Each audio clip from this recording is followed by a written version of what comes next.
High বন্ধুরা, কেমন আছেন? শুভ সকাল। একটা গাড়ি নদীর ভিতরে ফেসে গেছে, আর একটা গাড়ি আনতে হয়েছে তোলার জন্য। দেখতেই পাচ্ছ কিভাবে সামনে থেকে মাটিটা আমরা ক্লিয়ার করে নিচ্ছি।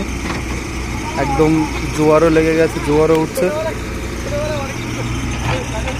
সবাই দাঁড়িয়ে আছে। গাড়িটা কিভাবে তোলা যায়, খুবই সমস্যার মধ্যে গাড়িটা আছে।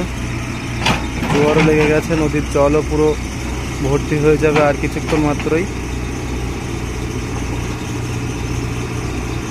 ভিডিওটা দেখতে থাকো, গাড়িটা কিভাবে উঠবে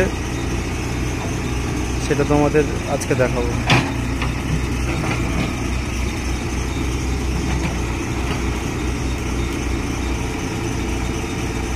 খেজুর গাছও আনা হয়েছে, খেজুর গাছটা সামনে দেওয়া হচ্ছে।